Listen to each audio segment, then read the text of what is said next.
ایک بادشاہ اپنی جوان سالہ بیٹی کی شادی کو لے کر بہت فکر مند رہتا تھا۔ وہ برسوں سے نیک اور عبادت گزار داماد کی تلاش میں تھا تاکہ اپنی بیٹی کے فرض کو پورا کر سکے۔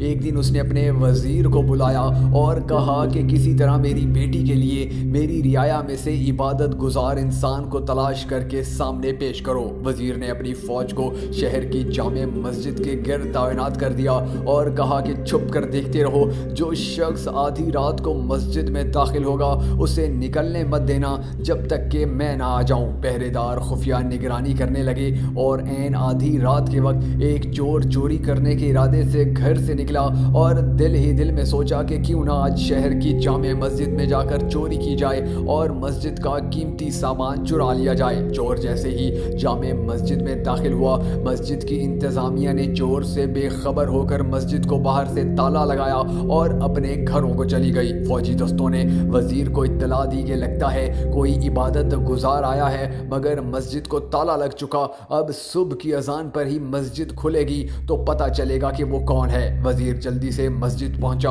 اور صبح کی اذان کا شدت سے انتظار کرنے لگا تاکہ اندر موجود نیک انسان کو بادشاہ کے سامنے حاضر کیا جا سکے۔ جیسے ہی مسجد کھلی، وزیر دستے سمیت اندر داخل ہوا۔ چور یہ دیکھ کر گھبرایا کہ آج تو پکڑا گیا اور جلدی سے نماز کی نیت باندھ لی۔ جو ہی سلام پھیرتا فوراً کھڑا ہو کر دوبارہ نیت باندھ لیتا۔ وزیر کو اس کی عبادت گزاری پر یقین آ گیا۔ جو ہی چور نے سلام پھیرا، فوجی دستے نے اس چور کو پکڑا اور بادشاہ کے سامنے پیش کر دیا۔ وزیر نے کہا، بادشاہ سلامت، یہ ہے آپ کا مطلوبہ شخص، اسے مسجد سے گرفتار کیا گیا ہے، رات بھر مسجد میں عبادت کرتا رہا ہے۔ چور کی حالت غیر ہو رہی تھی اور وہ تھر تھر کانپ رہا تھا۔ بادشاہ چور سے مخاطب ہو کر کہنے لگا، تمہارا کیا خیال ہے اگر میں اپنی بیٹی کی شادی تمہارے ساتھ کر کے تمہیں اپنی سلطنت کا ولی عہد مقرر کر دوں؟ کیا تمہیں یہ منظور ہے؟ چور ہکا بکا ہو کر بادشاہ کو دیکھنے لگا اور ڈرتے ڈرتے پوچھا،